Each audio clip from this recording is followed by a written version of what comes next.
उसके बजाय अगर कोई माँ कहे कि मेरे घर में मेरे गुरुदेव का सर्वश्रेष्ठ शिष्य आए, तो यही बात जो है वो हमारे पारस भाई को और चक्षु दीदी को एकदम सही में लागू होती है। आज हम बहुत बहुत भाग्यवान हैं जो आज ये सेशन लेने वाले हैं। हम लोग इस कार्यक्रम की शुरुआत गुरु शक्ति आवाहन से करेंगे। ओ गुरुर्ब्रह्मा गुरुर्विष्णु गुरुर्देवो गुरुर्साक्षात् परब्रह्म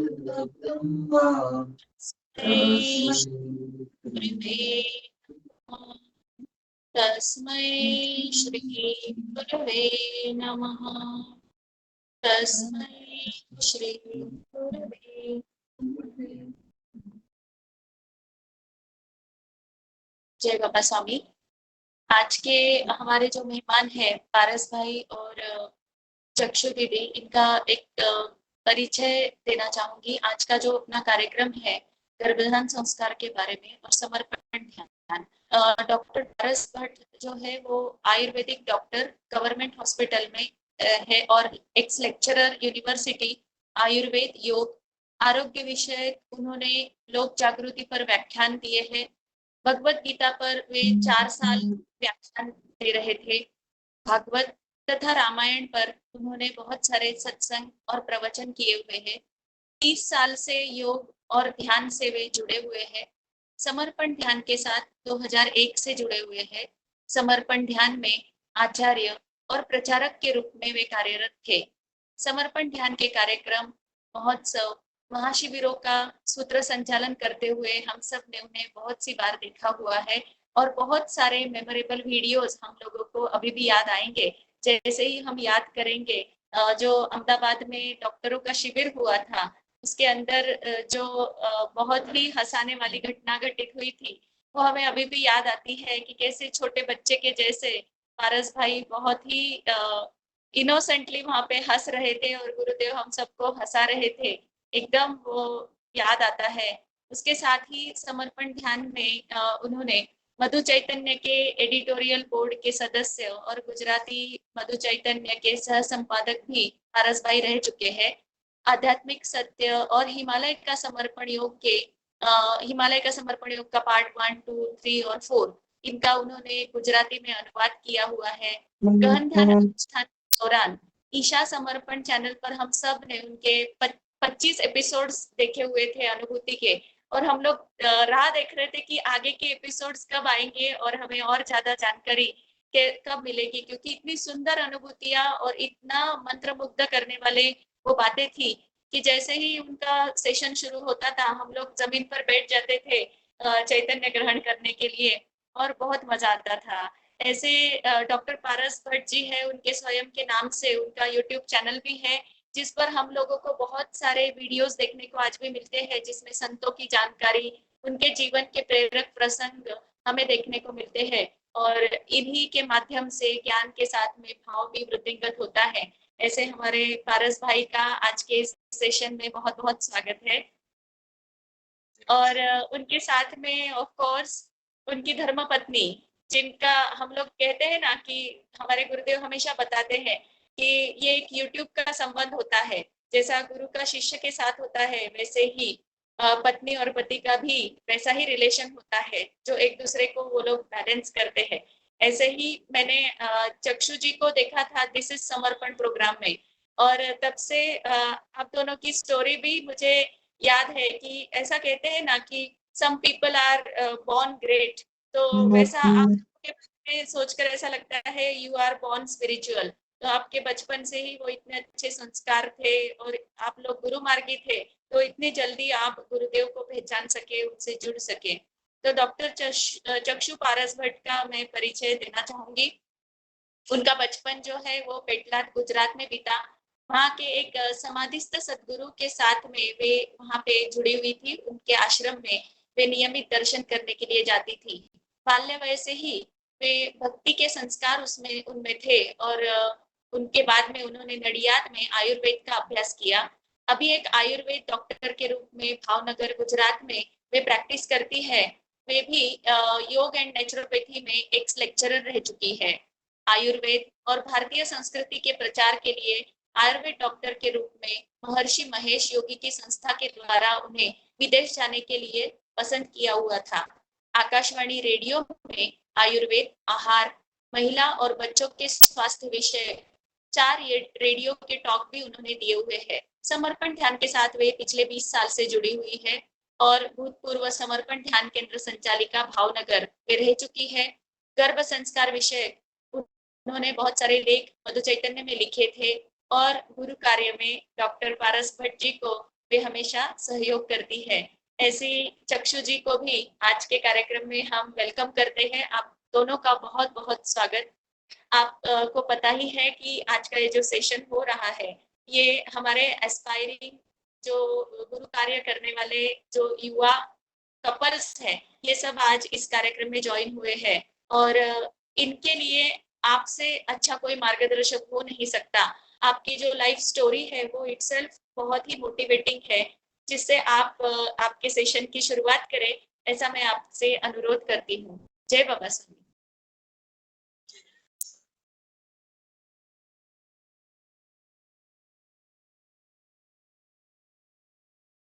आह्वान तो कर लिया है। गुरुदेव को वंदन सह उनके स्मरण के साथ बात की शुरुआत करते हैं। वैसे गुरुदेव समाज में जब आए तब उनके गुरुओं ने जो गुरु कार्य दिया था, जो कि हिमालय का समर्पण योग, उसमें बहुत अच्छी तरह से गुरुदेव ने बताया है कि गुरु के भी गुरु इस धरती पर अवतरित होना चाहते हैं, लेकिन उनको जन्म दे सके ऐसे आध्यात्मिक स्तर के, ऐसे उच्च पवित्र स्तर के माता पिता अगर मिले तो वे अवतरित हो सकते हैं। और इसी का कार्य पूज्य गुरुदेव कर रहे हैं। समर्पण ध्यान के माध्यम से ऐसे युवक तैयार करना, ऐसे युवती तैयार करना जो फिर समर्पण विवाह के साथ जुड़ जाए और आगे जाकर करके इतने योग्य बने, इतनी पात्रता सुविकसित करे ध्यान और समर्पण के माध्यम से कि वो गुरु के भी गुरु ऐसी उच्चतम आत्माओं को जन्म दे सके। तो यही एक मुख्य मिशन है, एक महत्वपूर्ण गुरु कार्य है। और उसके बाद एक संतुलित विश्व, एक शांत विश्व, एक कल्याणकारी विश्व का जो स्वप्न है वो साकार हो सकता है। वसुदैव कुटुंबकम की कल्पना सही अर्थ में साकार हो सकती है। आज बहुत ही आवश्यक है। वैसे हम शुरू करते हैं समझ से कि ये पुण्यात्मा अवतरण और गर्भधारण संस्कार वो क्या है। तो देखिए, गर्भ संस्कार वैसे हमारी भारतीय संस्कृति में 16 संस्कार है, जिसे कहते हैं षोडश संस्कार। तो संस्कार, वो जो संस्कार का अर्थ क्या है, तो गुणांतराधानम। संस्कार का अर्थ है गुणांतराधानम। किसी भी चीज है उसके गुण को उत्तम बनाना, उत्कृष्ट बनाना, उसे संस्कारित करना कहते हैं, संस्कृत करना कहते हैं। संस्कार शब्द इसके ऊपर बना है। तो जन्म से मृत्यु पर्यंत 16 संस्कार है जो मनुष्य के शरीर पर, मन पर, भावनाओं पर, समूचे जीवन पर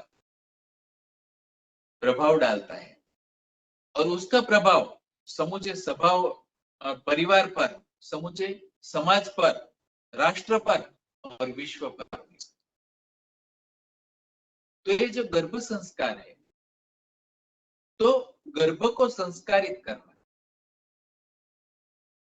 ऐसा गर्भ गर्भ का निर्माण करना जो आगे जाकर के श्रेष्ठतम बने, शारीरिक रूप से, मानसिक रूप से, भावनात्मक रूप से और आध्यात्मिक रूप से एकदम सशक्त और संतुलित बने, और उसका प्रदान विश्व के लिए जो हो वो कल्याणकारक हो। तो ऐसे गर्भ निर्माण की बात, उसकी कल्पना हमारी भारतीय संस्कृति में की गई है, और इसी कारण से बच्चे के जन्म तक 4 संस्कार संपन्न हो जाते हैं। आपको आश्चर्य होगा कि बच्चे के जन्म तक 4 संस्कार संपन्न हो जाते। कैसे? एक तो विवाह संस्कार, माता पिता जब जुड़ते हैं वो विवाह संस्कार। फिर जो है गर्भधारण संस्कार, तो गर्भधारण संस्कार बहुत महत्वपूर्ण है। इसके अलावा पुंसवन संस्कार और सीमंतोन्नयन संस्कार, ये 4 संस्कार ऐसा है कि जन्म से पूर्व वो हो जाते हैं, और जब जन्म होता है तब भी संस्कार किए जाते हैं, उसे कहते हैं जात कर्म संस्कार। तो आप समझे कि 16 संस्कार जन्म से मृत्यु पर्यंत के हैं। आखिरी संस्कार जो है अंत्येष्टि संस्कार, जो मृत्यु के समय किए जाते, लेकिन 16 में से शुरू के 4 गर्भावस्था में है और जन्म वो 5वीं है। तो कितना महत्वपूर्ण है। तो किसी एक संत को एक व्यक्ति ने सवाल पूछा कि कोई बच्चा है, उसकी शिक्षा दीक्षा का, उसके घड़तर का प्रारंभ किस आयु में शुरू करना चाहिए। तो संत ने जो जवाब दिया बहुत आश्चर्यजनक है। संत ने कहा कि बच्चे की शिक्षा दीक्षा उनके गर्भ में आने से 100 साल पहले शुरू कर देनी चाहिए। आपको आश्चर्य होगा ये कैसे हो सकता है, लेकिन दूसरी तरह से सोचे कि उसका जन्म नहीं हुआ लेकिन उसकी आत्मा तो अभी है, शरीर नहीं मिला, एक बात। दूसरी बात, शरीर मिलने की बात है तो शरीर मिलता है माता पिता से, लेकिन माता पिता को भी शरीर मिला है उनके माता पिता से, उनके दादा दादी से और दादा दादी से। तो आप सोचिए, और आज साइंस भी कह रहा है, विज्ञान कह रहा है कि बच्चा का जो निर्माण होता है उसके पीछे उसके क्रोमोसोम्स, उसके जीन्स, उनका डीएनए वो बहुत महत्वपूर्ण है। जो आनुवंशिक जो लक्षण है, आनुवंशिक गुणधर्म है, उसका वहन करते हैं। तो जो बच्चा जन्मता है उसका रूप, रंग, आकार, कद, उसका रंग से लेकर के उनका स्वभाव और आदतें, उसके बीज है उनके माता पिता में, दादा दादी में, परदादा, दोनों वंश में माता पिता। तो वहां से आ रहा है। तो इसका अर्थ ये है कि उत्कृष्ट शरीर मिले, उत्कृष्ट मन मिले, उसके लिए आनुवंशिक रूप से उसके जीन्स, उसके क्रोमोसोम्स, उसके डीएनए पर पॉजिटिव इफेक्ट होनी चाहिए। और वो सिर्फ शरीर जन्म नहीं लेता, सिर्फ पदार्थ नहीं है, वो जीवंत है, उसके भीतर आत्मा है। तो आत्मा भी श्रेष्ठतम हो, उसके लिए उसे आमंत्रित किया जाए, और आमंत्रित करने के लिए उसकी पात्रता उत्पन्न करनी वो भी बहुत जरूरी है। इसीलिए पूज्य गुरुदेव ध्यान की बात कर रहे हैं, समर्पण ध्यान की बात कर रहे हैं। तो मित्रों, आज कैसा है, हम जीवन में किसी भी चीज, किसी भी वस्तु अगर चाहते हैं तो उत्कृष्ट, बेस्ट होनी चाहिए, अच्छी चीज लेने चाहिए। अगर खरीदी करने जाते हैं तो सर्वश्रेष्ठ जो चीज हो। अगर हम एक मकान बनाते हैं तो मकान भी अच्छे से अच्छा उसका प्लानिंग होना चाहिए, वेल प्लान होना चाहिए। उसके हॉल, उसके बेडरूम, उसका बगीचा, जो भी है, उत्कृष्ट व्यवस्था, उसकी रचना, उसकी निर्माण मजबूती से करते हैं कि सालों तक उसे कुछ भी तकलीफ ना हो, धरती कंप में भी ना गिरे। उसका निर्माण इस तरह से मजबूती के साथ, साथ में उसका इंटीरियर इतना सुंदर बनाते हैं, उस अच्छे से अच्छा फर्नीचर बनाते हैं, ठीक है ना। अगर कोई पशुपालक है तो वह अगर गाय खरीदते हैं तो वो देखते हैं उसका वंश, वो दूध कितना देगी, तो उसकी माता कितना दूध देती थी, उसकी माता कितना देती थी, रिकॉर्ड किया हुआ है। जो अच्छे दूध के उत्पादन करती है ऐसी गावें, वो या उसके बछड़े, उसकी कीमत भी ज्यादा रहती है, तो वो श्रेष्ठतम लाते हैं। अगर कोई रेस में लगाते हैं कि घोड़ा लेना है और रेस में उतारना है उसे, तो घोड़े का भी अनुवंश देखते हैं कि इस घोड़े, इसकी संतति किसकी है, क्या इसके पिता, इसके माता वो रेस में प्रथम नंबर रहे हैं क्या, अव्वल है क्या, उसकी पीढ़ियां देखते हैं। तो फिर हमारी पीढ़ी, हमारे अनुवंश, उसके लिए हम उतने सचेत है क्या कि हमारी आने वाली पीढ़ी, भविष्य में जन्मने वाले संतान ऐसे उत्कृष्ट बने, ऐसी तैयारी क्या हम करते हैं? ये सोचने जैसी बात है। मनुष्य अपने जीवन की आपाधापी में, दौड़ भाग में इतना व्यस्त है, स्ट्रेस में है कि शायद ये सब सोचने का वक्त नहीं। भौतिकता में श्रेष्ठतम वो लाते हैं, बनाते हैं, खरीदते हैं, लेकिन जो जीवंत है, अपनी जो पीढ़ी चलने वाली है, उसके प्रति शायद इतनी सीरियस नहीं है। क्योंकि मनुष्य है, मनुष्य की पीढ़ियां है, उससे तो ये समाज बनता है, उससे तो राष्ट्र बनता है, इससे तो विश्व बनता है। तो मनुष्य उसकी इकाई है। एक बालक जन्म लेता है, आज जन्म लेने वाला बालक कल की वो पीढ़ी है, कल का नागरिक है देश का, राष्ट्र का।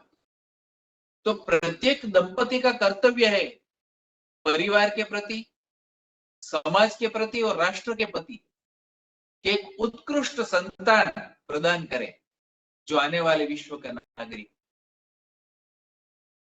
और इसीलिए मित्रों, हिमालय के समर्पण योग के प्रथम पाठ में ही गुरुदेव ने लिखा है कि श्रीनाथ बाबा ने जो उन्हें समझाया कि अगर विश्व में शांति लाना हो तो उसके लिए पहले गर्भ संस्कार जरूर। पहले तो आसुरी आत्माओं को आगमन रोकना पड़ेगा, और वो जब दंपति अपनी योग्यता का स्तर बढ़ाएंगे तो वहां मानुषी या देवी, दिव्य आत्मा के अवतरण की संभावना बढ़ जाएगी, आसुरी आत्मा वहां जन्म नहीं। तो पूरा का पूरा विज्ञान जो है गर्भाधान का, वो पूज्य गुरुदेव ने बहुत अच्छी तरह से समझाया है। गुरुदेव को भी उनके गुरुओं ने बताया है, जैसे केवल कंबक योगियों ने जो मार्गदर्शन दिया है, अद्भुत है। वैसे आप सब लोग समर्पण ध्यान के साधक है, इसलिए आप सभी जानते हैं कि ये गुरुदेव ने क्या समझाया है। फिर भी मैं कुछ और भी रेफरेंस देना चाहता हूं साथ में, कि आज आधुनिक विज्ञान में भी ये सब विचार किए जा रहे हैं। क्योंकि वो जो क्रोमोसोम्स की, जीन्स की बात आई, डीएनए की बात आई, तो विज्ञान ने देखा कि कुछ रोग आनुवंशिक है, हेरिडिटी में आते हैं। तो वो रोग हेरिडिटी में आने से कैसे रोका जाए, उसके ऊपर कुछ करना पड़ेगा। तो पूरी एक ब्रांच डेवलप हुई जिसे कहते हैं यूजेनिक्स। और यूजेनिक्स के भी प्रकार है, नेगेटिव यूजेनिक्स और पॉजिटिव यूजेनिक्स। नेगेटिव यूजेनिक्स जो है वो ये कहता है कि अगर रोग आते हैं, दोष आते हैं, दुर्गुण आते हैं, तो वो जहां से आते हैं, जिस डीएनए में, उस वहां से हटाने चाहिए। और पॉजिटिव यूजेनिक्स की बात यह है कि उसको ज्यादा स्वस्थ, ज्यादा संतुलित बनाया जाए। तो मित्रों, भारतीय संस्कृति में तो इसके प्रयोग हजारों साल पहले किए गए, आयुर्वेद में, योग में, और उसके उदाहरण हमारे वैदिक साहित्य में मिलते हैं, पुराणों में मिलते हैं, हमारे भारत के इतिहास, रामायण और महाभारत में। और हम दोनों जब हमारे विवाह हुए तब हम लोगों ने यही सोचा था कि हमारे ऋषि मुनियों की जो दृष्टि है, हमारे आयुर्वेद की ऋषियों की जो दृष्टि है, अध्यात्म पथ दिखाने वाले जो ऋषि है, उसी दृष्टि को आगे बढ़ाए, अपने जीवन में अप्लाई करें और सुसंतति का निर्माण करें कि हमारी अगली पीढ़ी जो है वो श्रेष्ठतम बने, शारीरिक रूप से, मानसिक रूप से और आध्यात्मिक रूप से एक उच्चतम आत्मा का आह्वान करे। और हमारे शास्त्रों में ये बताया है, सिर्फ लोग भूल गए हैं या तो शास्त्र पढ़े नहीं है। लेकिन पूज्य गुरुदेव को बहुत बहुत धन्यवाद, ये विद्या फिर से लाए, हिमालय से लेकर के आए, तो बहुत अच्छी बात है। हम दोनों ने प्रयोग किया था और वो प्रयोग 90s में किया था और पूरे के पूरे इसके सूत्र उसमें दिए हुए हैं।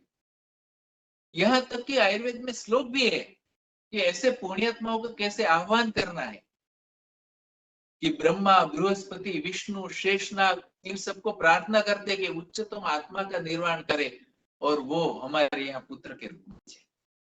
तो बहुत अच्छी अच्छी बातें हुए। और सिर्फ यही नहीं, पूरा का पूरा विविध स्टेप में है।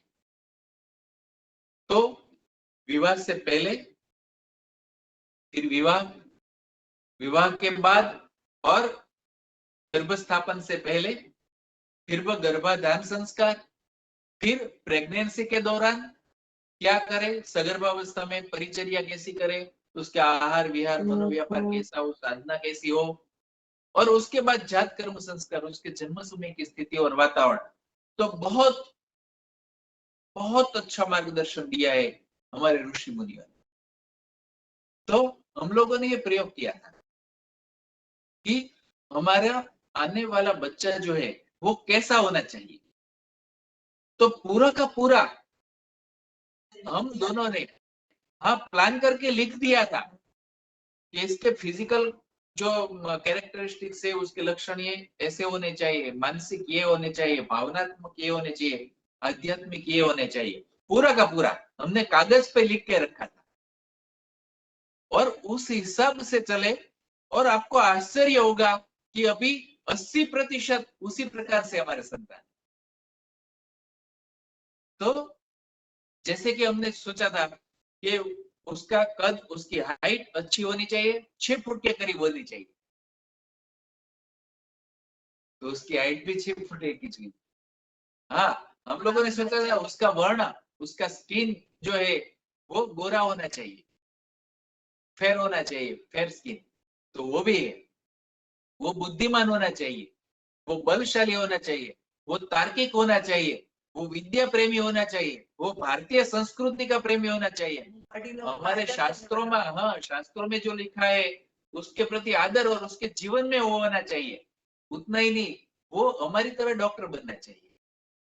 तो ये सब काफी लेकिन कुछ पॉइंट्स मैंने कहे, तो ये सब सोचा था। और जितने भी पॉइंट्स हमने सोचे थे 80% हुए सही नहीं। लेकिन तब हमने सिर्फ हमारे लिए ये प्रयोग किया था। फिर क्या हुआ कि हम प्रैक्टिस करते थे तो पेशेंट्स आते थे, तो जो भी प्रेग्नेंट पेशेंट आते थे उनको हम गाइड करने का प्रयत्न करते थे, बताते थे। तो वैसे तो क्या था कि जो भी पेशेंट आते थे उनका तो सिर्फ दृष्टिकोण यही था कि अगर बच्चा नहीं हो रहा है, इनफर्टिलिटी है, तो बच्चा हो जाए। अगर उनको फीमेल चाइल्ड हो रहा है तो उसको मेल चाइल्ड हो जाए, तो उसके लिए पुंसवन जो आयुर्वेद में बताया है, तो उसके लिए आ रहे थे। लेकिन साथ में हम बताते थे कि नहीं, वो उत्कृष्ट होना चाहिए, सिर्फ बेटी या बेटा इतना ही नहीं, लेकिन वो शरीर से, मन से, भावनात्मक और आध्यात्मिक सब रूप से अच्छा हो जाए, इसके लिए सिर्फ औषधि नहीं, आपके पूरे जीवन में उसका परिवर्तन करना पड़ेगा। उसके अनुसार आपके आहार, उसके अनुसार आपके विहार, आपकी जीवन शैली, आपकी मानसिक स्थिति और आपके जीवन में साधना, तप इत्यादि होना चाहिए। तो हम यथाशक्ति प्रयास कर रहे थे, लेकिन प्रैक्टिस में क्या है, प्रैक्टिस में तो कितने पेशेंट आएंगे और उसमें भी प्रेग्नेंट कितने आएंगे, तो एक लिमिटेशन आती है। लेकिन जब गुरुदेव आए, सबसे पहले 2001 में भावनगर आए थे, और तब पहली बार गुरुदेव का दर्शन हुआ, पहली बार शिविर से जुड़ना हुआ और गुरुदेव से जुड़ गए, और पता चला ये तो जन्मों जन्म का संबंध है, गुरुदेव तो हमें जन्मों जन्म से गाइड करते रहे। तो बहुत आनंद हुआ, और गुरुदेव ये विशाल स्तर पे, कुछ एक दो नहीं, समग्र भारत ही नहीं लेकिन विश्व स्तर पे ये गुरु कार्य लेकर के आए। तो कितना बड़ा विशाल कार्य है और कितना अच्छा कार्य है, कितना आध्यात्मिक उच्चतम आत्माओं का अवतरण हो जाएगा और विश्व में शांति हो जाएगी। एक संतुलित, शांत, प्रसन्न और कल्याणकारी विश्व का निर्माण होगा। तो बहुत आनंद है। और फिर पता चला कि हमें विचार गुरुदेव से मिलने से पहले 90s में क्यों आ गया, क्योंकि हम शायद गुरुदेव को फिजिकली 2001 में मिले, लेकिन गुरुदेव तो जन्मों जन्मों से हमें गाइड करते आ रहे हैं। तो मिलने से पहले भी वो चित्त रख के अपने शिष्य जहां पर भी है, विश्व के किसी भी कोने में, उनके चित्त को प्रेरित करते होगे, उनके विचार को प्रेरित करते होगे और सन्मार्ग पर आगे जाने के लिए प्रेरित कर रहे होगे। तो ये गुरु कृपा, और गुरु कृपा से ये प्रयोग हम लोगों ने 90s में किया। तो ये सिर्फ प्रारंभिक बात मैंने रखी, लेकिन उसके जो स्टेप्स है, हम लोगों ने जो नियत किए, वो भारत के शास्त्रों पर ही आधारित थे, ऋषियों पर भी आधारित थे, जो 90s में किए थे, और आज भी वो एकदम सही है। और गुरुदेव जो बात बताते हैं उनके साथ पूरे पूरा संलग्न है।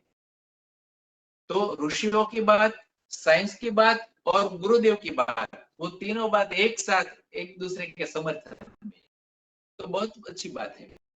तो पहले तो एक स्वस्थ युवक और स्वस्थ युवती वो जरूरी है, क्योंकि आज आप देखिए कि जो संतान का जन्म हो रहा है, वैज्ञानिक चिंतित है, चिकित्सा जगत भी चिंतित है कि लोगों का स्वास्थ्य क्यों बिगड़ रहा है, और आने वाली संतानें क्यों फिजिकली या मेंटली दुर्बल है, वीक है।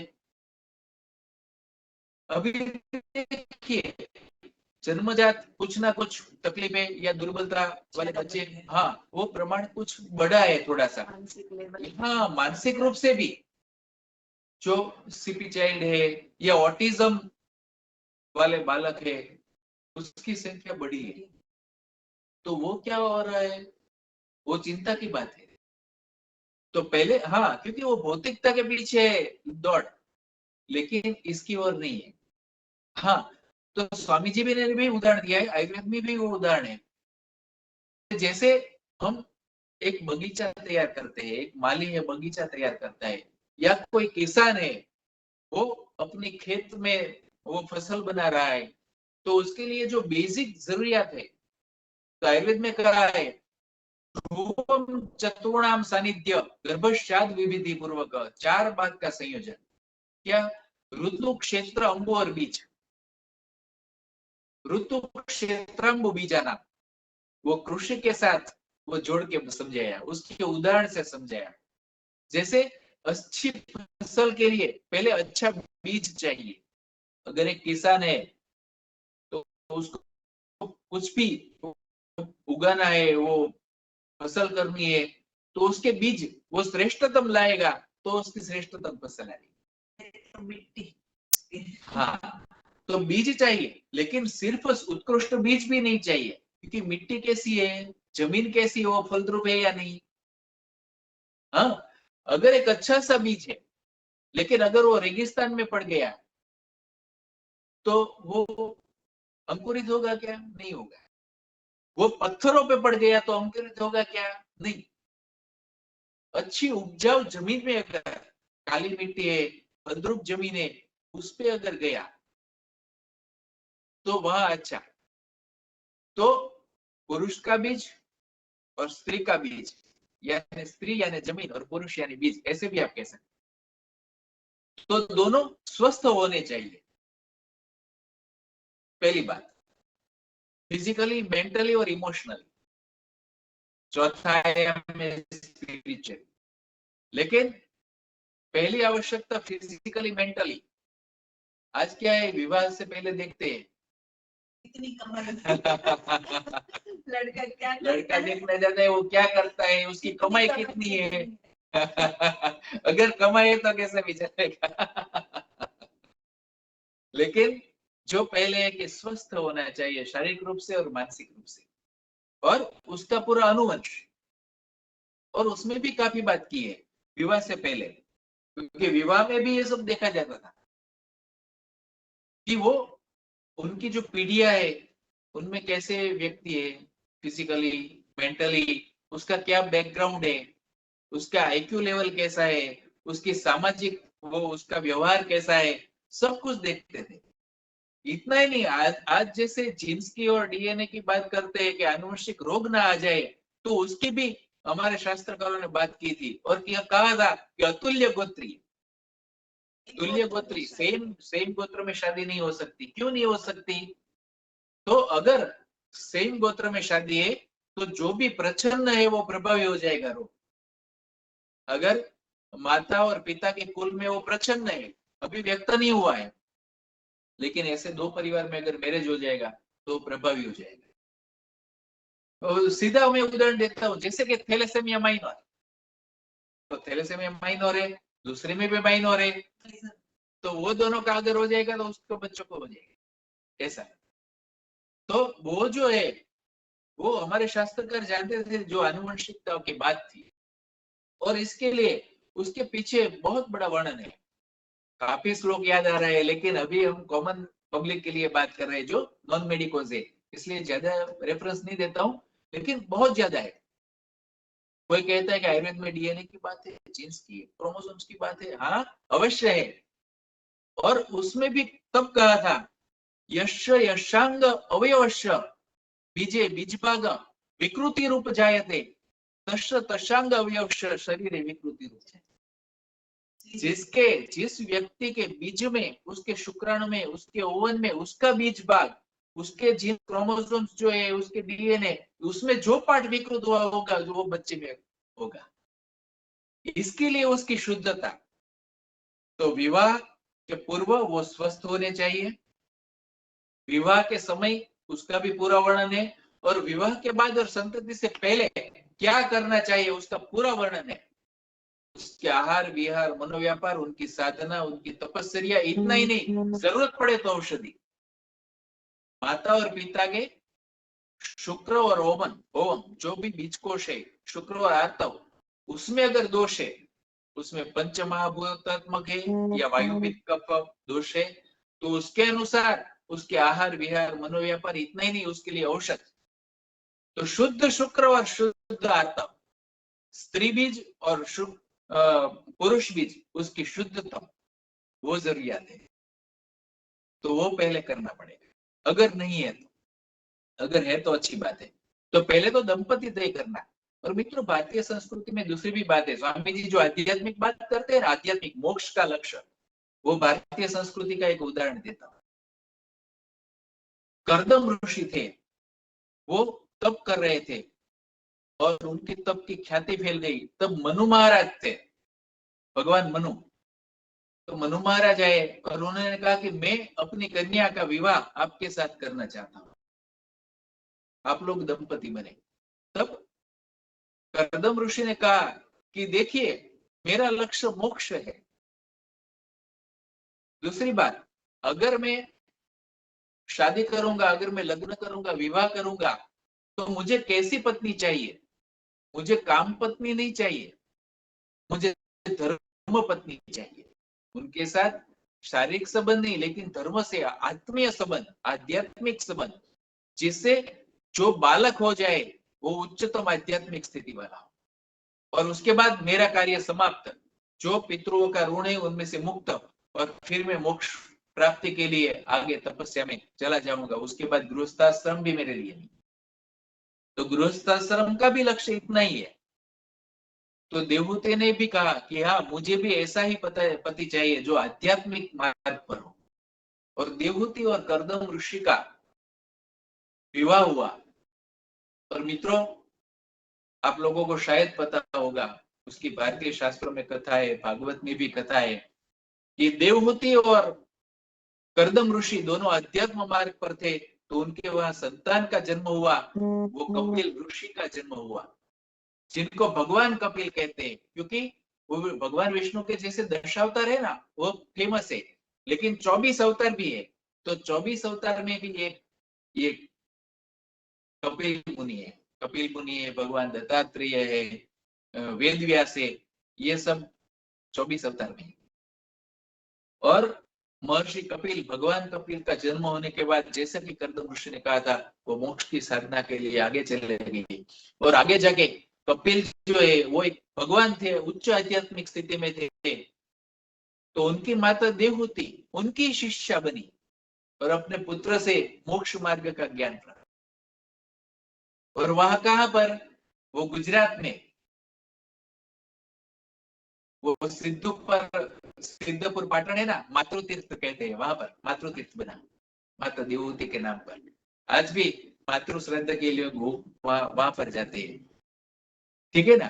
तो वो वहां पर माता देवहूति ने कपिल मुनि से अपने पुत्र को गुरु बनाकर उनसे ज्ञान लिया था मोक्ष का। तो ये विवाह का हेतु एक उच्चतम आदर्श।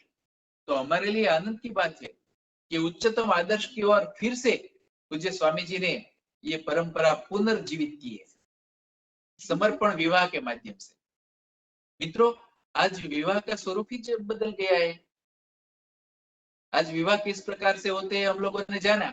इतना खर्च करते हैं, डीजे बजता है, फोटोग्राफी चलती है, वीडियोग्राफी चलती है, खाने की बात चलती है, ये सब चलता है, डांस चलता है, जो भी अलग अलग प्रोग्राम चलते हैं, हाँ मेहंदी फंक्शन सारी भौतिकता मौजूद रहती है, लेकिन आध्यात्मिकता दिखावा होता तो है। वो कितना है, वो सोचने की बात है। लेकिन विवाह एक संस्कार है। अग्नि के सानिध्य में, अग्नि को देव मान के, देवता का, परमात्मा का प्रतिनिधि मानकर वर और वधु एक आत्मा बन करके जुड़ते हैं। सिर्फ दो शरीर नहीं, दो आत्मा का संबंध है। सामाजिक रूप से दो परिवार का संबंध है, सिर्फ दो शरीर नहीं, दो परिवार। लेकिन जो सही अर्थ है वो दो आत्मा का जुड़ना है, जिसके लिए वो विराट आत्मा को जन्म दे सके। और पूरी विवाह की प्रक्रिया है। अग्नि के सानिध्य में जो साक्ष्य में जो प्रतिज्ञा ली जाती है, आज तो सिर्फ कर्मकांड कांड बंद के रह गया है, किसी को पता नहीं। वो जो 7 फेरे लेते, 7 फेरे के साथ जो संस्कार है, प्रतिज्ञा है, वो जागरण। तो 7 चक्र की यात्रा में भी 7 फेरे वो पति पत्नी साथ रहेंगे आध्यात्मिक मार्ग पर। कितनी अच्छी बात है। वो जो मंगलाष्टक गाते हैं, वो जो मंगल भावना है, कितनी अच्छी है। लेकिन आज उसके बारे में विचार करने वाले कितने लोग हैं। लेकिन सही बात यह है कि अग्नि के सानिध्य में परमात्मा को, ऋषि मुनियों को, दिव्य आत्माओं को आमंत्रित तभी से किया जाता था कि हम दो आत्माएं जुड़ रहे हैं एक अति विराट, अति पवित्र आत्मा को जन्म देने के लिए। आप पितरों से लेकर देवताओं को, ऋषियों को, गुरुओं को प्रार्थना करते हैं वो, लेकिन शायद खो गया है। लेकिन आनंद की बात है, गुरुदेव ने ये फिर से परंपरा जीवित की, समर्पण विवाह के माध्यम से। तो पहले तो समर्पण विवाह से पहले भी गुरुदेव जो सजेस्ट करते हैं, ज्योतिष कुंडली मिलाते हैं, लेकिन गुरुदेव तो कुंडली नहीं मिलाते हैं। 7 चक्र, 3 नाड़ियां और उनके कुंडलिनी में क्या रिकॉर्ड है, उसके आधार पर स्वामी जी सजेस्ट करते हैं। तो कितनी अच्छी बात है। और विवाह संस्कार गुरुदेव, गुरु माँ और गुरु शक्तियों की उपस्थिति में, और जो बाराती है वो भी सांसारिक नहीं है, वो भी साधक पुण्यात्मा है, उनके उपस्थिति में तो एक अच्छा वातावरण क्रिएट होता है। तो बहुत अच्छी बात है। सिर्फ प्रस्तावना में ही काफी बातें हो गई है, तो 5-6 घंटे चले इतनी बातें, तो अब थोड़ा स्पीड में चलते हैं, क्योंकि मेरे ख्याल से 40 मिनट 45 मिनट हो गई है बातचीत में, ठीक है। तो ये विवाह संस्कार है। विवाह संस्कार के बाद पति पत्नी का कर्तव्य है कि आगे संतान के लिए शारीरिक रूप से, मानसिक रूप से, भावनात्मक रूप से और आध्यात्मिक रूप से तैयार हो सके, जिससे स्वस्थ संतान हो, संतुलित संतान हो और एक उच्चतम आत्मा जन्म ले। तो उसकी पूरी प्रक्रिया है, उसकी दिनचर्या उस हिसाब से बननी चाहिए, उनके आहार ऐसा होना चाहिए, जो भी है आहार उनका सात्विक होना चाहिए। अगर पति या पत्नी नशा करता है, धूम्रपान करते, गुटखा खाते, बीड़ी फूकते या शराब पीते, तो संतान कैसी आएगी? उसी स्तर की आएगी ना। तो उसके जीवन में, उसके आचरण में वो होना चाहिए। पति पत्नी के जीवन में जो होगा उस तरह से उसका बच्चा आएगा। तो पहली शर्त है, और इसीलिए दंपति की बहुत बड़ी जिम्मेदारी है उसके जीवन में। तो वो संतुलित रहे, शांत रहे, नियमित व्यायाम, नियमित संतुलित पौष्टिक आहार, सोना और जागना, वो संतुलित और नियमित ध्यान वो आवश्यक है, और समर्पण भाव। तो ये उसके बाद जो गर्भाधान संस्कार है, तो गर्भ समय की वो स्थिति, उसका वातावरण, उसका प्लेस, उस समय की स्थिति, उस समय पति पत्नी के दोनों के विचार, दोनों के भाव और उनकी प्रार्थनापूर्ण स्थिति बहुत महत्वपूर्ण है। क्योंकि स्वामी जी ने बहुत अच्छा समझाया है हिमालय के समर्पण योग में कि दो शरीर से अगर हो गए तो आसुरी आत्मा हो सकती, सिर्फ शरीर से मिलन हुआ तो। लेकिन अगर प्रेम से, हाँ, प्रेम से जुड़े, परस्पर आत्मीयता से जुड़े, तो मनुष्य बालक वो होगा, जिसमें मानवीय गुण, संवेदनशीलता, ये सब हो गए। लेकिन अगर आध्यात्मिक स्तर से जुड़े हैं, आत्मा के स्तर पे जुड़े हैं, तो बालक वो उच्चतम आत्मा, गुरु की आत्मा का अवतरण। उसके लिए गुरु के प्रति समर्पित भाव, एक प्रार्थनापूर्ण स्थिति, वो बहुत जरूरी है। वो स्थान बहुत ही पवित्र होना चाहिए, एक अच्छी ऊर्जा वाला होना चाहिए। इसीलिए हमारे शास्त्रों में भी कहा गया है कि वहां पर हवन यज्ञ वगैरह करके वहां का वातावरण शुद्ध करते थे, वहां मंत्र जप के अनुष्ठान करते थे। वो कमरा स्वच्छ, पवित्र, सफेद रंग से सुशोभित, पुष्पों से सुशोभित, सुगंधित वातावरण, दिया जलाया हो, और परमात्मा को, गुरु को प्रार्थना करके, आवाहन करके वो, तो बहुत ही अच्छी बात है। उसके लिए गर्भाधान संस्कार वो एक पवित्रतम बात है, एक पवित्र आत्मा को जन्म देने के लिए। और गर्भाधान के बाद जो है तो गर्भिणी परिचर्या, तो आयुर्वेद में और हमारे ऋषि मुनि ने दिया है, गर्भोपनिषद में भी है कि गर्भ का मासानुमासिक विकास होता है। आज सोनोग्राफी से देखते हैं ना, लेकिन वो हमारे ऋषि मुनि तो वैसे भी दिव्य दृष्टि से देख लिया था। तो बिल्कुल संपूर्ण सचोट वर्णन किया है, और उसके अनुसार माता को क्या लेना चाहिए, क्या करना चाहिए, आसपास वातावरण कैसा बनाना चाहिए, पूरा का पूरा विज्ञान दिया है। प्रथमे मासी कललो जायते, द्वितीय घन प्रपद्यते, तृतीय हस्तपाद शीर्षाम शुरू होता है, चतुर्थे हृदय, पंचमे मन, षष्ठे बुद्धि, सप्तमे अंग प्रत्यंग विकास परिपूर्णता की ओर जाता है, फिर वो वृद्धिगत होता है, अष्टमे ओजः, फिर 9 मास के बाद बालक का जन्म। तो उसके अनुसार जिस अंग प्रत्यंग की वृद्धि होती है, उसके अनुसार उसके खान पान और विचार होने चाहिए, और साथ नियमित ध्यान आवश्यक, आसपास प्रसन्नता का वातावरण। तो बहुत अद्भुत वर्णन किया है कि कौन से माह में कैसा खाना खाना चाहिए। वैसे तो जनरल है, जो संतुलित है, पौष्टिक है, न्यूट्रिशियस है। हम तो देखते हैं कि डॉक्टर्स हमें तो कैल्शियम आयरन से ये सब लेने कहते ही है, तो वो तो लेना ही चाहिए। इसके लिए हम सब्जी में भी ऐसे परवल, लौकी, सरगवा, ऐसा पालक, मेथी, ये सब ले सकते हैं। और ऋतु के अनुसार फ्रूट्स भी ले सकते हैं, और जिसमें कैल्शियम ज्यादा मिले, आयरन ज्यादा मिले, इस प्रकार से आहार, और दूध, मिल्क जो है, मिल्क और मिल्क की बनावट है, ये सब भी लेके हम अच्छी तरह से गर्भावस्था में लेना चाहिए। तो कैल्शियम और आयरन वो तो रिक्वायरमेंट फिजिकली हुई, लेकिन मानसिक रूप से जो सात्विक, राजसिक, तामसिक जो आहार है, तो सत्व गुणवर्धक वो सात्विक आहार जो ऋषि मुनियों का डाइट था, वो हमें लेना चाहिए। तो पूरा का पूरा बताया। इसके अलावा गर्भिणी को क्या क्या नहीं करना चाहिए उसका, क्योंकि मानसिक प्रभाव भी पड़ता है। गर्भिणी अगर क्रोध करती है, वो रोती है, हाँ, वो जो विषाद करती है, जो भी, तो उसकी असर पड़ेगी। अगर वो प्रसन्न रहती है तो उसकी असर पड़ेगी। इतना ही नहीं, गर्भ है ना आसपास के वातावरण से वो रिसीव करता है। जैसे कि वो अपने कहानी सुनिए ना कि वो जो अभिमन्यु था, तो अभिमन्यु चक्रव्यूह भेदने की कला जो था वो अपनी माता के गर्भ में ही सीख गया था कि चक्रव्यूह के 7 जो स्तर है उसमें से 6 स्तर कैसे भेदना, कैसे पार करना, वो गर्भ में ही विद्या सीख गया था। अगर आप दूसरा उदाहरण ले तो अष्टावक्र मुनि, तो उनको पूरा वैदिक ज्ञान जो था वो गर्भ समय में ही मिल गया था, और इसीलिए एक बार गर्भ में से वो पिता की भूल निकाली और फिर एक पिता का नेगेटिव अटेंशन गया, तो उनको शारीरिक रूप से 8 अंग वक्र हो गए, तो अष्टावक्र। लेकिन उनकी जो विद्या थी वो तो गर्भ से ही प्राप्त हो गई थी। तो इसके लिए बताया है कि माता पिता जैसा संतान चाहते हैं उसका निर्माण वो गर्भावस्था के दौरान होता है। इसीलिए उस प्रकार सा का आहार विहार मनोव्यापार ऐसा वातावरण बनाया।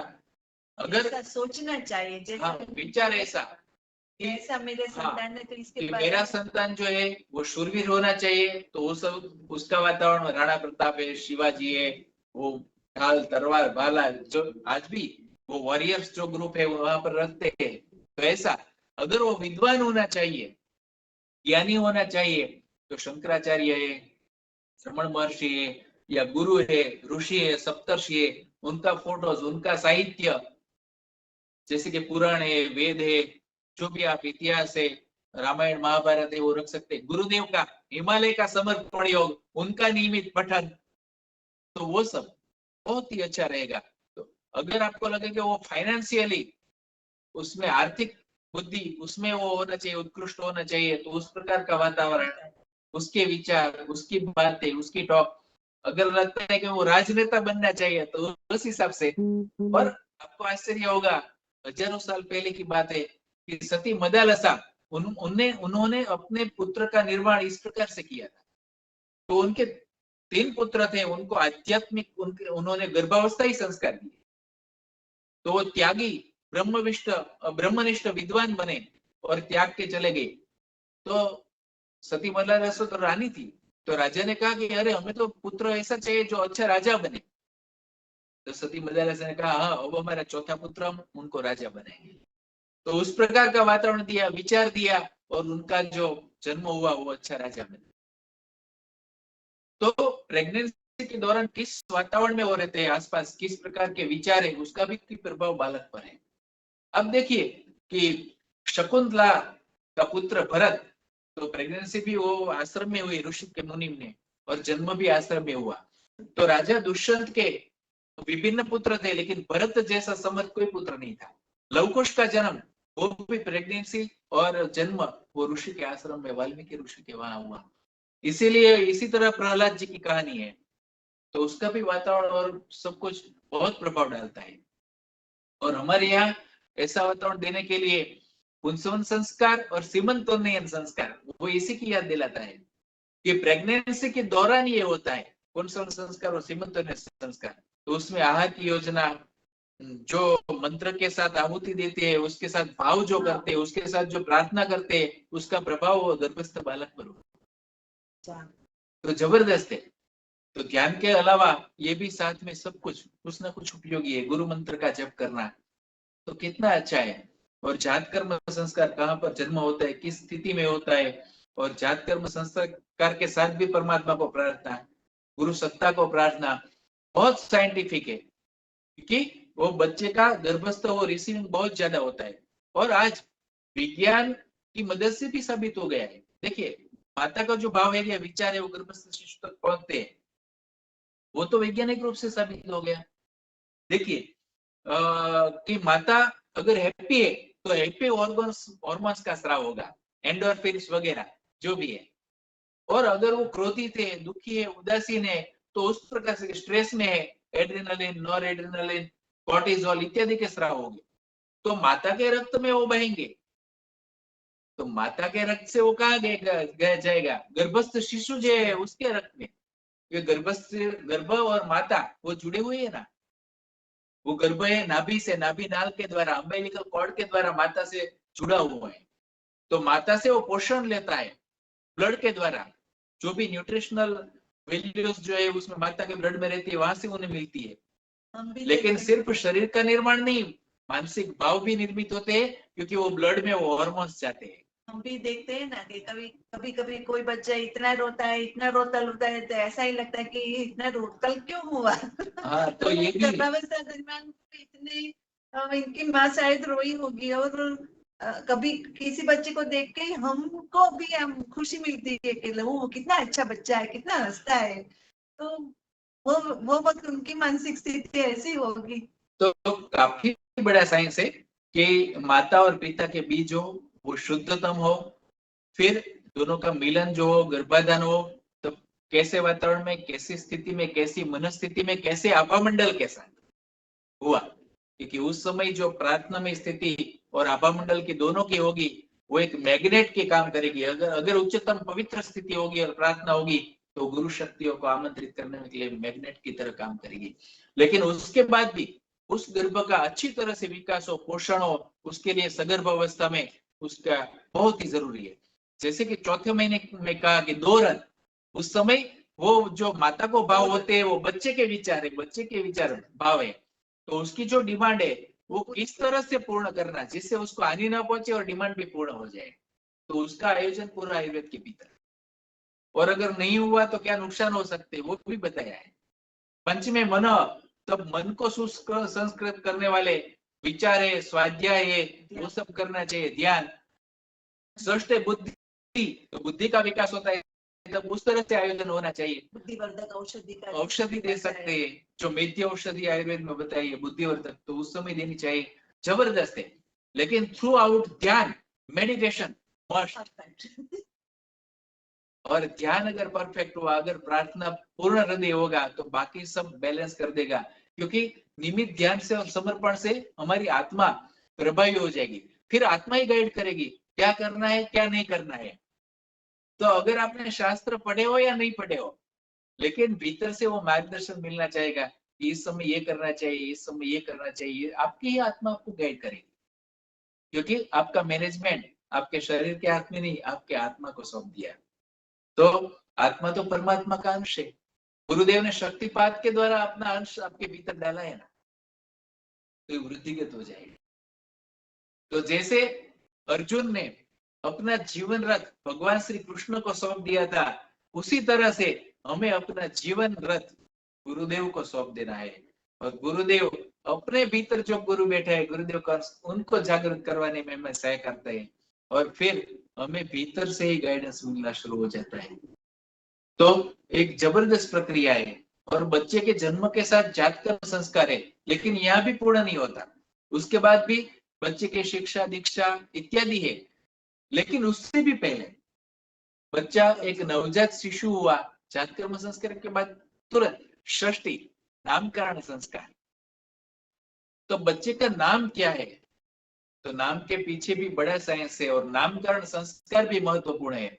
आज लुप्त तो प्राय हो गया था, लोग ऐसे वैसे मॉडर्न नाम रखते थे जिसका नाम का अर्थ भी पता नहीं हो, लेकिन नाम का पूरा साइंस है। अब सद्भाग्य है हम सबका कि गुरुदेव स्वयं वो ऊर्जा के अनुसार नाम देते हैं, और नाम के साथ जो ऊर्जा जुड़ी रहती है वो बच्चे को जीवन भर उसका साथ देती है। ऊर्जा का वो प्रभाव है, उस शब्द का प्रभाव है। तो गुरुदेव तो उनके जन्म जन्मांतर देख के, आगे का भविष्य देख के वर्तमान में नाम देते। तो नामकरण संस्कार का भी जरूर से लाभ लेना चाहिए हम सभी को। और आगे भी शिक्षा दीक्षा और परिवार का वातावरण बहुत जरूरी है। जातकर्म संस्कार में बताया ना कि ऐसे, तो मेरा मानना ऐसा है कि अभी ऐसा मैं तो देखती हूँ कि जैसा ही बच्चे का जन्म हुआ हो और उसके अम्बिलिकल कोड भी अभी कट नहीं हुआ, ऐसे फेसबुक में वो इसका फोटो डाल के ऐसे भेज देते हैं। ऐसा नहीं करना चाहिए, क्योंकि शुरू में तो बच्चे को एकांत देना है, और ज्यादा लाइट नहीं, ज्यादा कोलाहल नहीं, ज्यादा वो सब वो बताया गया है। लेकिन सभी की दृष्टि उस पर पड़ेगी, सभी का नेगेटिव पॉजिटिव सब कुछ उसको सहन करना पड़ेगा। वो मेरे विचार से ये सही नहीं है। तो एक वातावरण उसका पूरा जातकर्म संस्कार का है कि एक पवित्र प्रार्थनामय वातावरण और एकांत वातावरण आसपास होना चाहिए, बच्चे और माता के आसपास शुरू में। हमारे जब मैं प्रेग्नेंट थी और प्रेगनेंसी के बाद अभिषेक का जन्म हुआ, तब भी हमारे मम्मी पापा, मम्मी और दादी ऐसे ही कहती थी कि 21 दिन तक तो बच्चे को किसी के हाथ में भी नहीं देना चाहिए। 21 दिन तक, क्योंकि क्या होता है कि सभी ऐसे इन्फेक्शन से वगैरह न लगे। और पहले भी आयुर्वेद में भी लिखा है कि 1.25 महीना तक, 1.25 महीना तक तो वो बच्चे को सूतिका गा रहे, इसके लिए स्पेशल जो रूम थे इसमें ही रखना चाहिए था।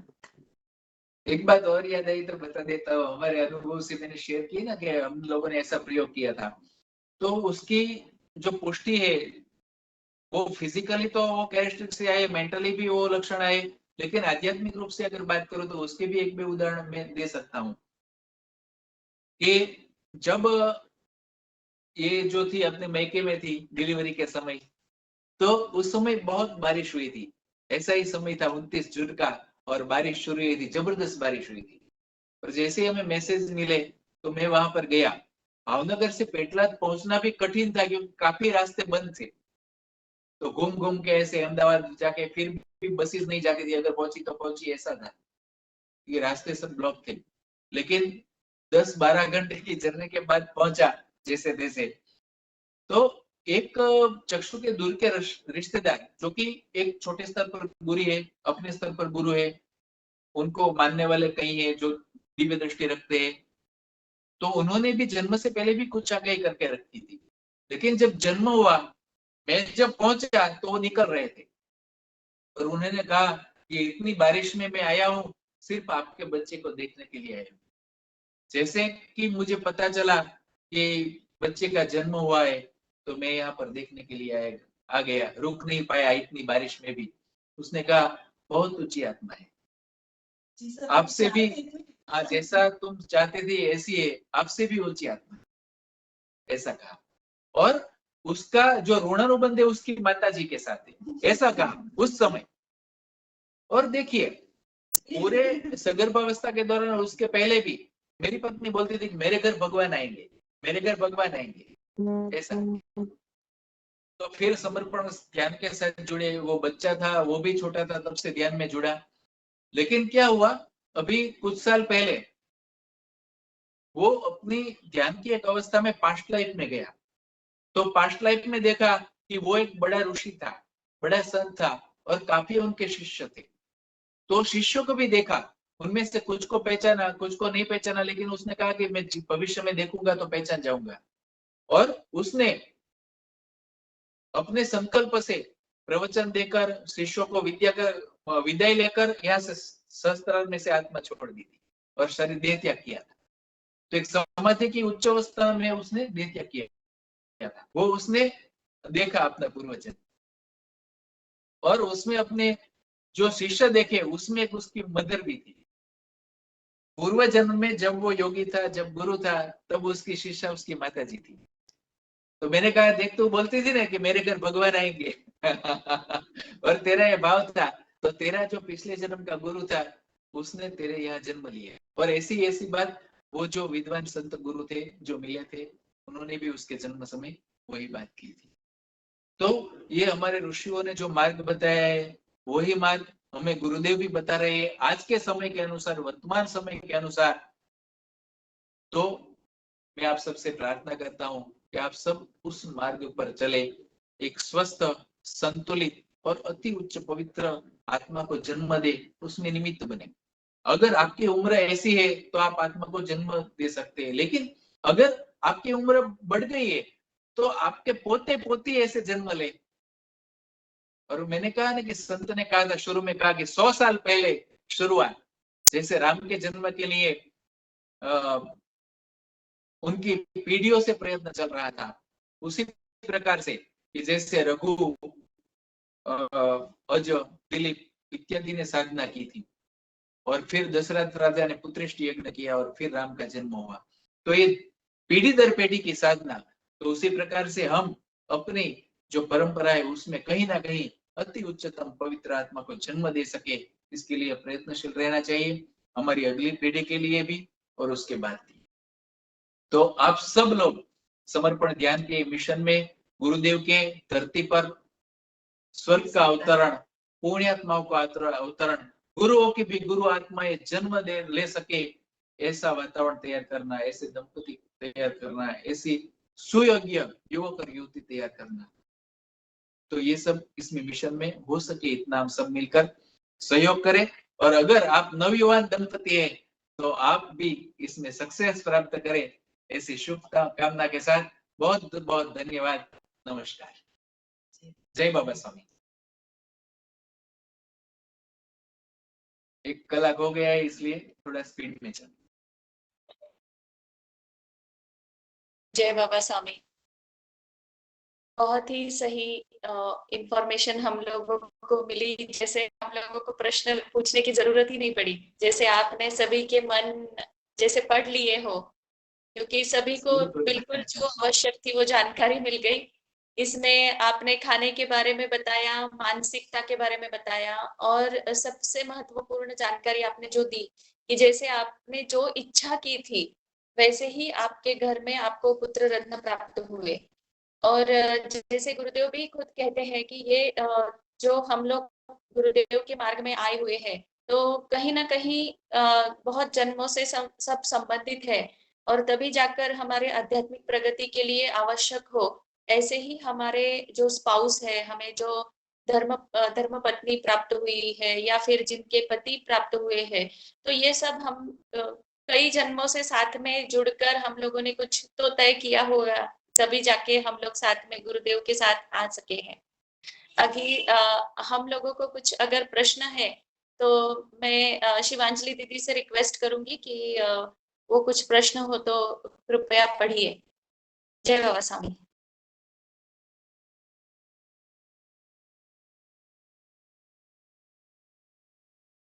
जय बाबा स्वामी। पारस भाई, चक्षु दीदी, पहले तो आप दोनों का मैं हृदय से धन्यवाद करूंगी, क्योंकि आप दोनों ने अपना कीमती समय निकाल के हमें मार्गदर्शन के लिए हाँ बोला। और क्वेश्चन अगर आपकी अगर इजाजत है तो हम प्रश्न आगे अगर किसी को है तो चैट में ले सकते हैं, अगर आप दोनों की इच्छा है और आपका समय है तो हम ले सकते हैं 15 मिनट के लिए। जरूर आप पूछ सकते हैं, लेकिन इसमें ये है कि मोबाइल के स्क्रीन में अक्षर बहुत छोटे हैं और मोबाइल भी दूर है, तो हम पढ़ नहीं पाएंगे। अगर आप पढ़ के सुनाए अगर नहीं, किसी का प्रश्न है तो। हाँ जी जी, मैं पढ़ के सुनाती हूँ। अगर किसी को प्रश्न है तो आप चैट बॉक्स में डाल सकते हैं, हम पूछ सकते हैं। अभी पारस भाई और चक्षु दीदी हमारे साथ है, तो अगर किसी को क्वेश्चन है तो हम 5 मिनट वेट करते हैं।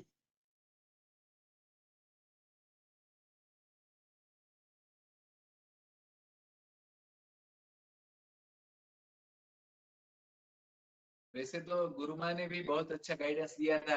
गुरु पूर्णिमा में गुरु माँ का एक सेशन ही गर्भ संस्कार के ऊपर था, तो गुरु माँ ने भी बहुत अच्छा गाइडेंस दिया है।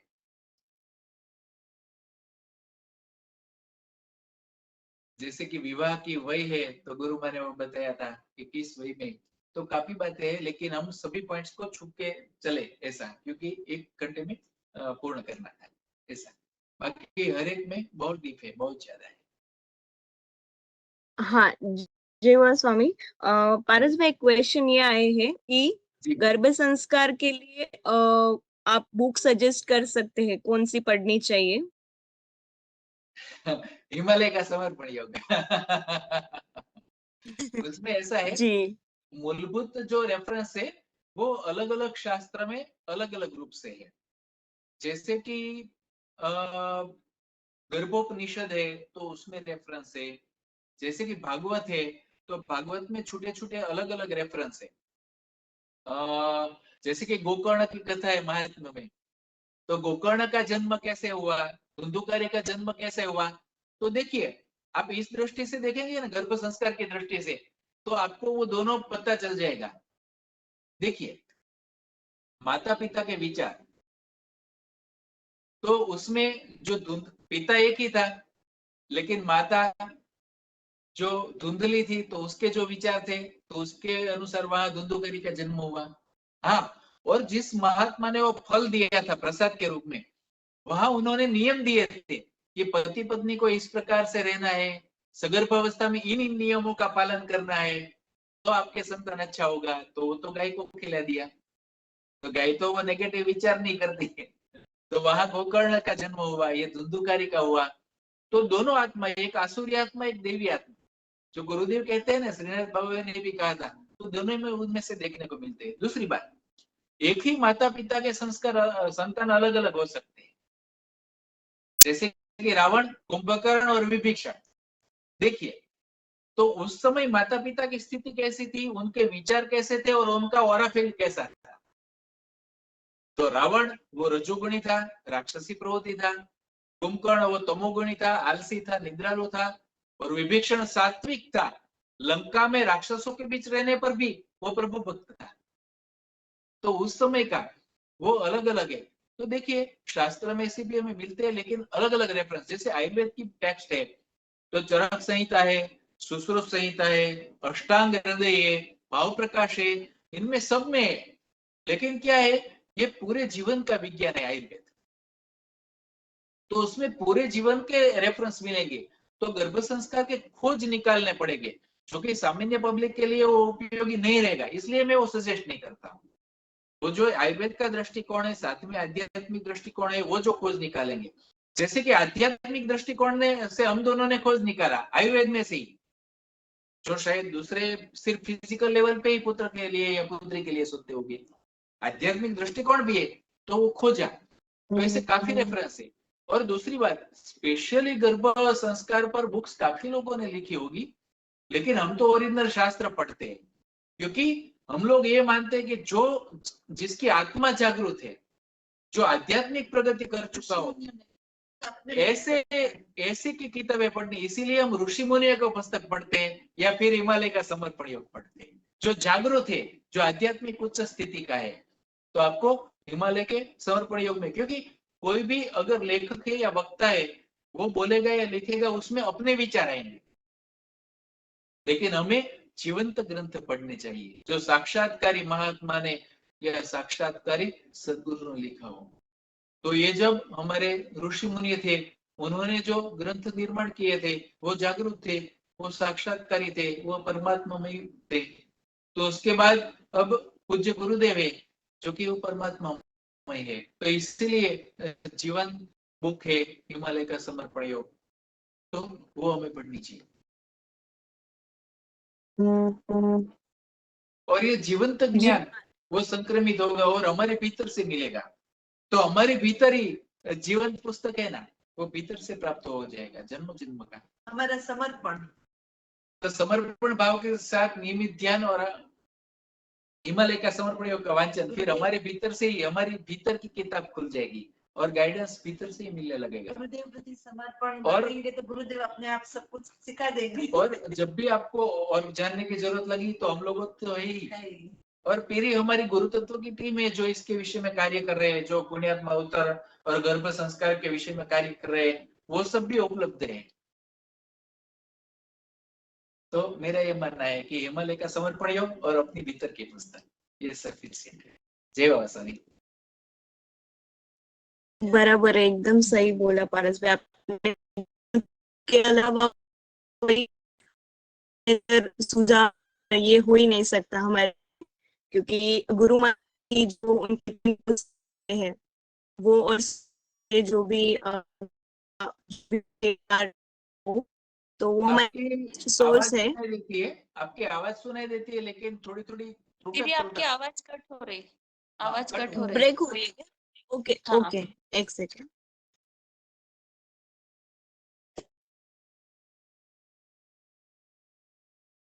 आगे भी बहुत सारे प्रश्न आए हैं पारस भाई। जैसे उन्होंने ऐसे पूछा है कि नॉर्मल डिलीवरी हो, इसके लिए क्या उपाय हो सकते हैं, या फिर जैसे अगर सी सेक्शन डिलीवरी हो रही है तो क्या वो अच्छा नहीं होता है, ऐसा कुछ प्रश्न है।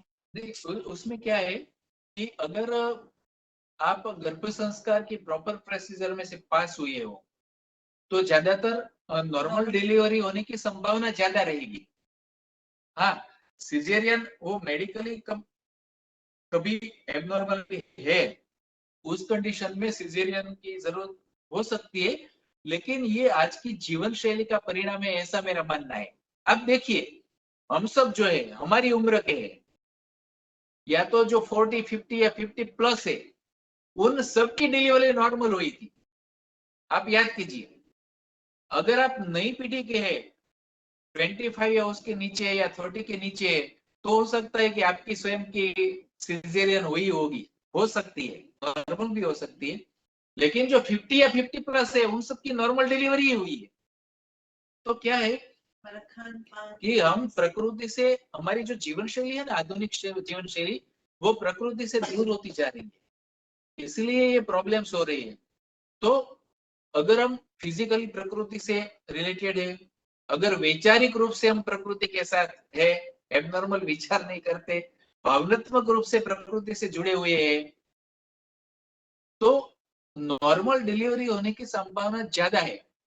देखिए, मैं दूसरा उदाहरण देता हूँ। जो प्राणी है, जो जंगल में रहते हैं, चाहे वो सिंह हो या दूसरे प्राणी हो, सबकी नॉर्मल डिलीवरी होती है। वहां तो वेटरनरी डॉक्टर को भेजना नहीं पड़ता, और कोई डिलीवरी में नॉर्मल नहीं और प्राणी की मृत्यु होगी, ऐसा भी नहीं सुना। देखिए, हाँ, प्राणियों में हो सकता है, वो भी कम है, लेकिन अगर हो सकता है तो जो पालतू प्राणी है, वो जो मनुष्य के संसर्ग में आए हो, उसमें बीमारियां बढ़ती है, बीमारी आती है, जो जंगल में पशु पक्षी को नहीं होता, जो नेचर में, प्रकृति में।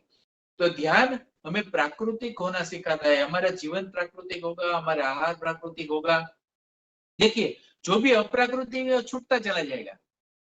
जैसे कि अगर किसी को व्यसन है, गुटखा खाते हैं, तंबाकू खाते हैं, शराब पीते हैं, जैसे ही ध्यान में आएंगे, ध्यान करते करते छूट गए हो, ऐसे कई उदाहरण है। क्योंकि जो व्यसन है, नशा है, वो अप्राकृतिक है, वो प्राकृतिक चीज नहीं है। तो अप्राकृतिक चीजें है ना, वो छूटती चली जाएगी। तो आपके डाइट से लेकर पूरी जीवन शैली वो प्राकृतिक हो जाएगी। तो प्राकृतिक हो जाएगी तो डिलीवरी भी प्राकृतिक होगी, नॉर्मल होगी, क्योंकि ये नॉर्मल प्रक्रिया है। एबनॉर्मल प्रक्रिया डिलीवरी नहीं है, लेकिन अप्राकृतिक जीवन शैली ने बना दी है। तो अगर गर्भ संस्कार सही रूप से हुआ, जब जैसे हमने बात की, वो सभी स्टेप्स का पालन हुआ, तो नॉर्मल डिलीवरी होने की संभावना ज्यादा है। फिर भी अगर एबनॉर्मल कुछ है और कभी कोई जरूरत पड़ी, तो गुरुदेव हमारे साथ है ना, गुरु कृपा में हो जाएगा। और गुरुदेव से हम प्रार्थना भी लिखवा सकते हैं।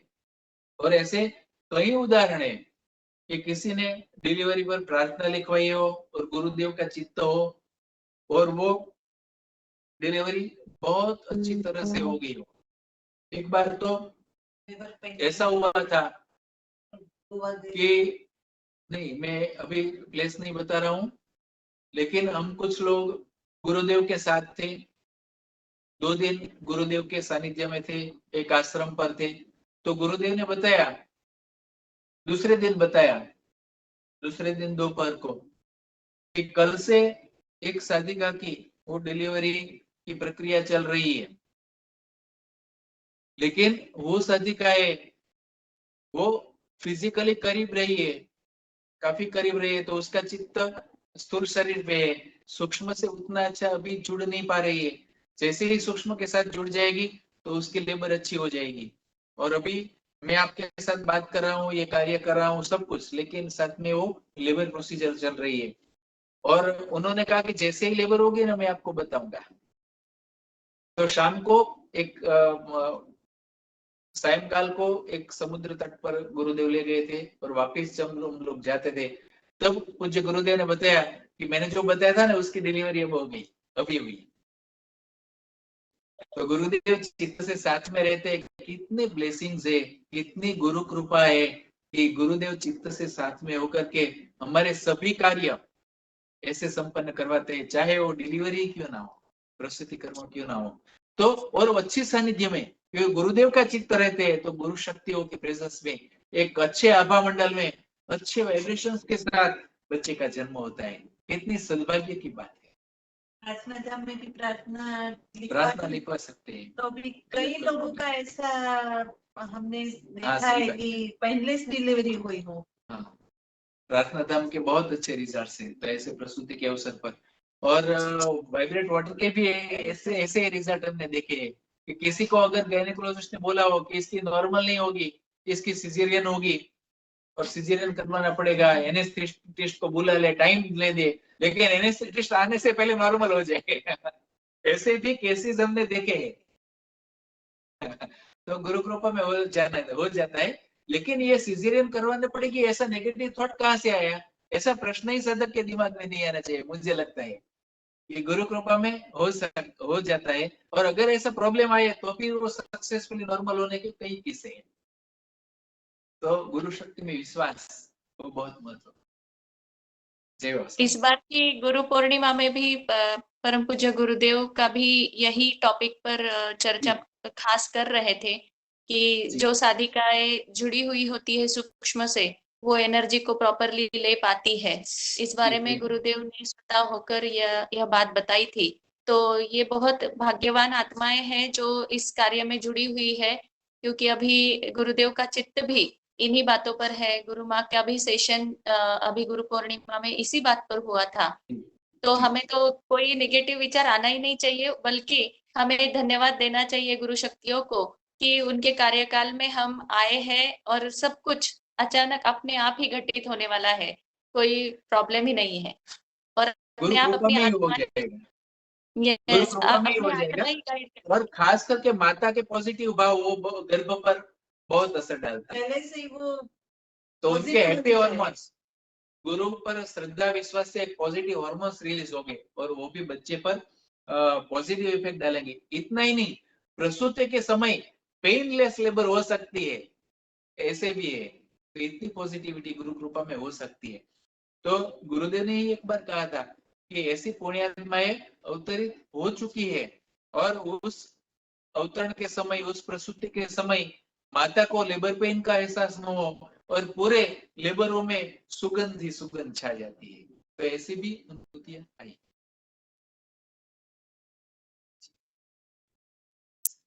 माँ पुस्तक में गुरु माँ ने शाश्वती जी के जन्म की जो कहानी बताई है, वो सबसे आदर्श है। जी, सभी अगर सही बात है। वो माँ ने भी बताया था बहुत अच्छी तरह से, इसीलिए आप सब जानते हैं। बहुत बहुत धन्यवाद भाई। और चक्षु दीदी, आपका भी बहुत बहुत धन्यवाद। आज का सेशन बहुत ही चैतन्यमय रहा और हम सब ने बहुत एंजॉय किया। हम बस आपके माध्यम से गुरु चरणों में यही प्रार्थना करना चाहते हैं कि गुरुदेव की कृपा हमेशा बरसे और गुरुदेव जिस तरह के कार्य इन पुण्यात्माओं के द्वारा करवा लेना चाहते हैं, वह सब इन माध्यमों के द्वारा, इन दंपतियों के द्वारा घटित हो। और आपका मार्गदर्शन सभी को है, तो ये इससे बड़े भाग्य की कोई बात ही नहीं हो सकती। आज के सेशन को हम यहीं पे समाप्त करते हैं, विराम देते हैं। और आगे भी आपके और भी कुछ सेशंस हो, अगर आपको भी कुछ सुझाव हो, तो आप भी जरूर शिवांजलि दीदी और श्री कृष्ण भाई से अगर शेयर करेंगे, तो हमारे सभी ये जो दंपति यहाँ पर जुड़े हुए हैं, सबको वो सभी मार्गदर्शन मिल जाएगा। जी, तो जरूर। अभी हम बहुत बहुत बहुत बहुत धन्यवाद। बहुत बहुत धन्यवाद। और गुरुदेव और गुरु माँ का धन्यवाद, गुरु शक्तियों का धन्यवाद। और अगर आपको चैतन्य पूर्ण लगा हो तो चैतन्य वो गुरुदेव का है, हमारा नहीं। थैंक्स टू गुरुदेव। गुरु कृपा में तो उसके बगैर तो कुछ हो ही नहीं सकता। हम लोग एक साथ भी नहीं आ सकते थे, गुरु कृपा ना होती तो ये हमारे गुरुदेव के ही सभी लीलाएं हैं जो हम सब देख रहे हैं, महसूस कर रहे हैं, विटनेस कर रहे हैं। आज इस चैतन्य के लिए हम गुरु शक्तियों को बहुत बहुत धन्यवाद करते हैं। और आज के सेशन को विराम देने से पहले हम शांति पाठ करेंगे। ॐ त्यो शान्तिः, अन्तरिक्षगं शान्तिः, पृथ्वी शान्तिः, रापः शान्तिः, रौषधयः शान्ति, वनस्पतयः शान्ति, विश्वे देवाः शान्ति, ब्रह्म शांति सर्वगम शांति शांतिरेव शांति सामा शांतिरेधि ओम शांति शांति शांति सर्वारिष्टसु शांतिर्भवतु। इस कार्यक्रम के लिए जिन्होंने भी प्रत्यक्ष अप्रत्यक्ष रीत से यहाँ पर सहकार्य किया, सभी को बहुत बहुत धन्यवाद। गुरु शक्तियों को आभार, पारस भाई और चक्षु दीदी के बहुत बहुत आभार। जय बाबा स्वामी, जय आत्मेश्वर। आप सभी के घर गुरुदेव पधारे, ऐसी शुभकामनाएं। जय बाबा स्वामी। जय बाबा स्वामी। बंद के लिए देखा।